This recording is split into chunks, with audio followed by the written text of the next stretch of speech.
First of all, let's talk about Ross Rennie. He's announcing his retirement today. What sort of feeling does that build around the camp when someone has to leave because of injury? I was quite poignant, melancholic this morning when he spoke to the squad.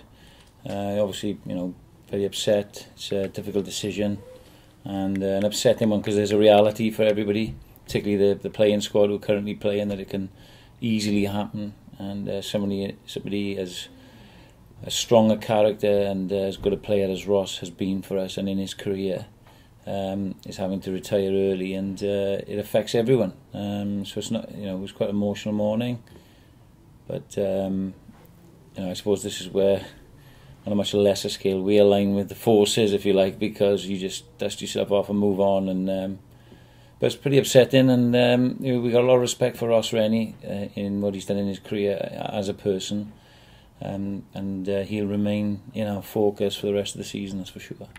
What did he bring on the field and off the field? Well, Ross, as an open side flanker, ran some tremendous attacking running lines, which is quite a natural ability to have. So he scored a lot of tries in his career for an open side flanker.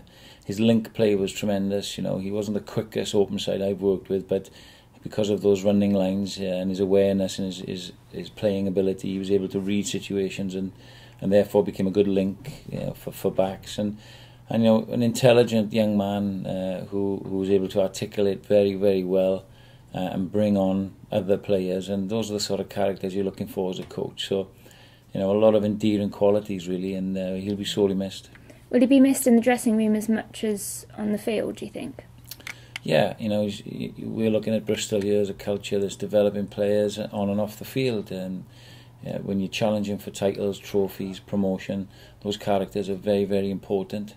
You can't underestimate what they do off the field. We work a lot off the field now, whether it be analysis or in the physical department, the medical department, and Ross has experience there, and he'll be missed there. So it's up to the other senior guys to cover that and ensure that he's not as missed as much as perhaps you might think. Will you be looking to bring in cover as a out-and-out 7? Well, no, this is where the emergence of Oliver Robinson has really pleased us. His acceleration due to Ross's injury, Jack Lamb's surgery, has meant he's a run of games. He's developing physically very well, and he's been one of our standout players over the last 7 or 8 games. So, he's really stepped up to the mark. Jack Lamb is due back at the end of February, who fills that. And I don't know if you've noticed, but in games, we've moved Marco Mama to that position as well, late on in games. And of course, Josh Evans has been playing regularly in his rehabilitation in the United team and performing really, really well as well. So we feel we have enough cover, and maybe it's something that we would look forward to next season. Whilst we're on the subject of player recruitment, there's been further links with the club and Gavin Henson. Is there any update on that? No update. We seem to be linked with every player under the sun at the moment, which is flattering, and certainly somebody of Gavin Henson's ability and credentials. There's nothing signed, sealed and delivered. I think most clubs are aware that Gavin's contract is up at the end of the season and would express an interest in him.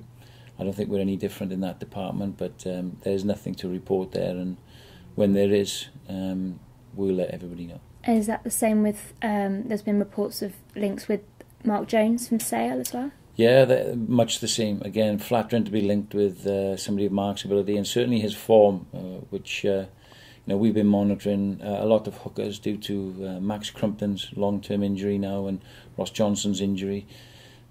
So, another quality player, but I can't imagine Sale would want to release him too readily. But again, there's nothing to report there, and if there was, I think our short media history suggests that we would let you know. Is there any other injuries to report from the Jersey game? Touch wood, no. We're pretty clean bill of health really off the back of that weekend. Anthony Peronisi took a shot to the eye, shall we say. Boys were pretty battered up because it was a tough game. Jersey really took it to us, but it was a low ball in play time and quite a stodgy affair with the conditions and the ground. So we've come through pretty well. Whenever we travel, we'll take 2 days off, so they're well rested and they've they've just smashed into each other in today's session, so that tells me they're in a pretty good place.